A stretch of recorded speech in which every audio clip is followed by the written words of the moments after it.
There are no sirens in the ice, only the crunch of the impossible, the bated breath of those who dare to summon the Colossus asleep beneath the frost. On the ritual shores of Alaska, where the cold isn't climbing up an entity, a group of men prepare to face the inconceivable. A hunt that doesn't seek food, but revelation. What lies beneath the ice isn't just marine fauna. It's a myth with pincers, a fortune that demands sacrifice. This is a journey of those who fish not out of hunger, but out of destiny. And this time, the sea has decided to open its jaws. Before starting this video, remember to subscribe and like. Ice doesn't wait. It breathes slowly, but demands precision. In the promiseless dawn, when the sky is yet to decide whether it will be stormy or calm, the engines start up as if awakening a sleeping god. No one speaks. Words freeze before they emerge. Only the creaking of metal, the echo of boots on the deck, and the murmur of the sea, which seems to watch from below, patient, ancient. The boat glides across the surface like a knife on ritual skin. Every gesture is choreographed. The activation of the radar, the checking of the traps, the silent counting of shifts. There is no room for error. Here, the cold is unforgiving. Here, every decision is an offering. The captain, his gaze fixed on the horizon, doesn't give orders. The orders have already been given by the ice, by the wind, by the stories whispered among those who have returned empty-handed. As they enter the capture zone, the landscape transforms. It's not the sea. It's not the sky. It's a threshold, a space suspended between the human and the colossal. The coordinates aren't just numbers. They're invocations. Each point marked on the map is a promise, a chance to find the giant sleeping beneath the frost. The first lowering of the traps is almost ceremonial. It's cast with respect, with a mixture of fear and hope, like someone leaving an offering on the altar of the unknown. The silence thickens. There's no music, no laughter, only the rhythm of breaking ice, the sound of sinking steel, and a heart beating like a war drum. Every crew member knows that this moment won't be repeated, that the sea doesn't give second chances, that the crunching sound beneath their feet can be a warning or a blessing. And then, just before the sun dares to peek its face between clouds, the first tug. The rope tightens as if something immense were claiming it from the depths. There are no screams, no celebration, just exchanged glances, clasping hands, and a pent-up sigh. The ice has responded. The ritual has begun. The first tug wasn't human. It was as if something from below had decided to respond, not with violence, but with weight. The rope tightened as if the sea were claiming its share, and faces hardened. No one spoke. No one celebrated. Because what was about to emerge isn't just a capture. It's an encounter. The mechanism begins to turn, slowly, as if hesitant. The water that gushes forth with each meter ascended is not ordinary water. It has a different density, a memory. And then it appears. Not suddenly, not as a spectacle, but as a revelation. The first giant crab breaks the surface with a frightening calm. It doesn't move. It doesn't resist. It just sits there, as if it had been waiting. The claws, larger than human face, open and close with ritual slowness.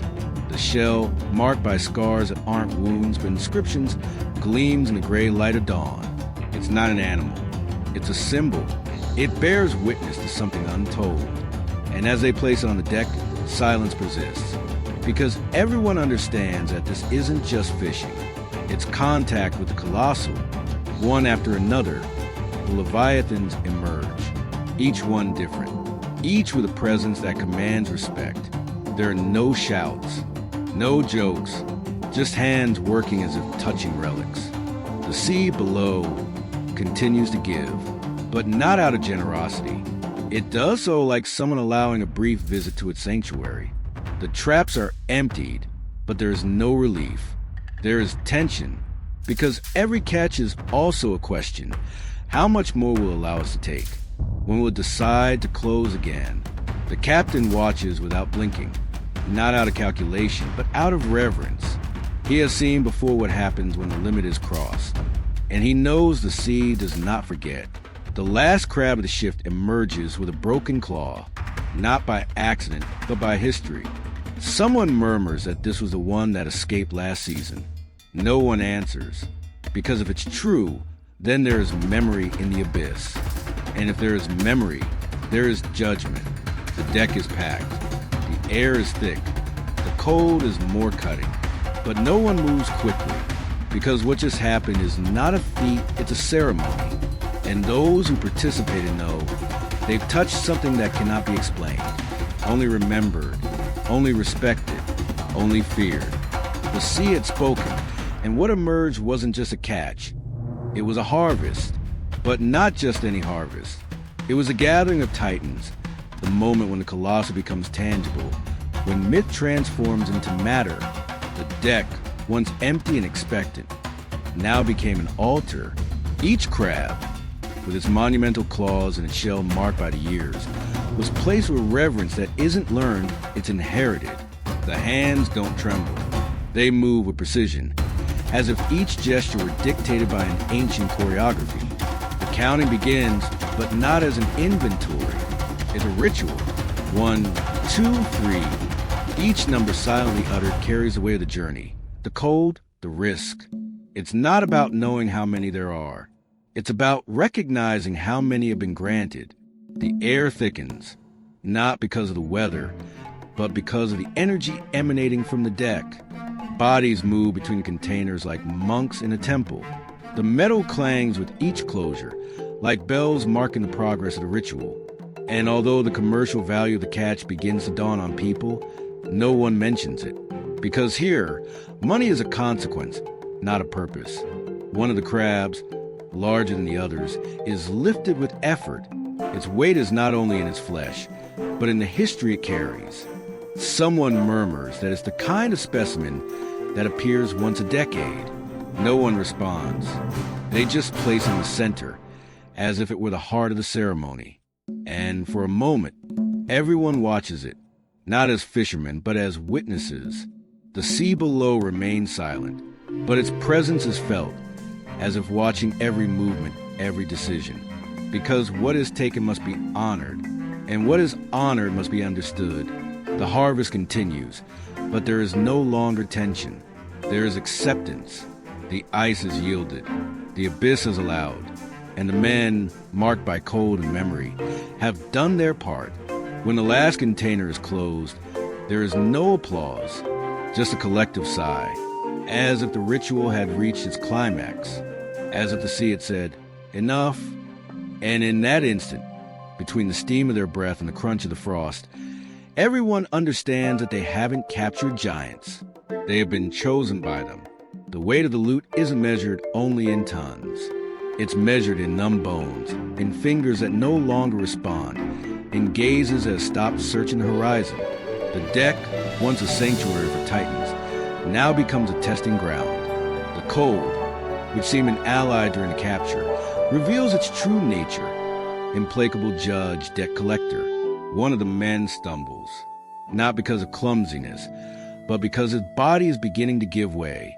The frost clings to his skin as if trying to mark its territory, as if claiming every exposed inch. No one stops. No one questions. Because here, pain is part of the pact. The sea has given, but it demands. And what it demands isn't always visible.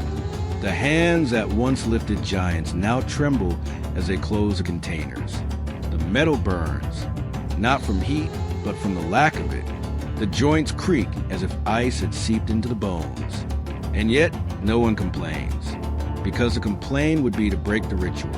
It would be to deny the offering. The captain watches in silence. He knows that every face on that deck carries a story that will remain untold. A wound that will remain unseen. The sea leaves no obvious marks. It leaves silences. It leaves insomnia. It leaves memories that return in the early morning, when the body is still trembling and the sound of the water becomes an internal echo. One of the crabs, still alive, moves. Its claw hits the edge of the container with unexpected force. Everyone looks at it, not out of danger, but because of what it represents. It's a reminder that the colossal does not submit, that what is captured can endure. And in that blow, there is more than movement. There is judgment. The day ends, but there's no relief. There's a kind of mourning, because every catch has its price, and that price isn't always paid in money. It's paid in cracked skin, torn muscles, and thoughts that can't be shared. The sea has given 3 million in flesh, but it has taken something deeper. When the boat begins its return, no one celebrates. They just settle in silence, as if each of them carries a part of the abyss within them. The cold is still present, but it's no longer an enemy. It's a witness. And as the port looms in the distance, everyone understands that what has been gained cannot be counted. It can only be carried. The port appears like a silhouette in the mist, but no one looks at it with relief. The return is not a celebration. It's a transition, a passage between what was once and what is returned.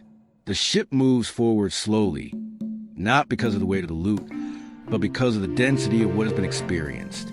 Every face on deck bears a distinct shadow, a mark that cannot be seen but can be felt. The sea has given, yes, but it has also transformed. The containers are closed, sealed like chests that hold more than flesh. They hold memory. They hold proof. And while the vapor of their breath mixes with the port air, the men don't speak. Not because there's nothing to say, but because what they've seen out there is beyond words. Silence is the only language that respects the colossal. One by one, they descend, not as heroes, but as guardians, not as victors, but as witnesses. The cold remains in their bones, but it no longer hurts. Now it's part of them, as if the ice had decided to stay, not as punishment, but as a memory. The captain walks last, not because of hierarchy, but because he knows the last step is the heaviest. He has seen the depths. He has heard the creaking that was not of ice, but of time. On land, the numbers begin to circulate. 3 million, a figure that flashes in reports, that is repeated in the whispers. But to them, it means nothing, because what has been won cannot be counted. What has been faced cannot be sold. The true loot is in the gaze that no longer seeks, in the hands that no longer tremble, in the silence that no longer bothers. The boat remains behind, like a temple that has fulfilled its purpose. And as each one walks away, with slow steps and bated breath, the sea remains. It watches. It waits, because it knows they will return. Not for money, not for glory, but because there are places that call. There are abysses that choose. And there are men who, once touched by the colossal, no longer fully belong on the surface. Some will return with new boats, others with scars they won't show. But all will carry within the echo of that creaking, the moment the abyss responded. And when the ice opens again, when the sea whispers again, they will know it's not about fishing. It's about ritual, about bonding, about obeying the call of the vast. Because there are journeys that don't end on land. There are captures that aren't stored. And there are silences that, once heard, become part of whoever experienced them. That's how the journey ends. Not with closure, but with a mark. Invisible, irreversible. Ritual, the ice doesn't applaud. It just watches. And when the last container closes, when the steam from its breath mixes with the harbor mist, something has changed. It's not money that weighs on the boat. It's the memory of having touched the immense, of having survived the judgment of the abyss. Giant crabs return as trophies. But the true titans are those who have learned to listen to the language of the cold. In the ritual of return, there are no shouts or celebrations, only a reverent silence, as if the sea had whispered, "You have been worthy." As always, if you enjoyed this video, don't forget to subscribe and leave a like. See you in the next video.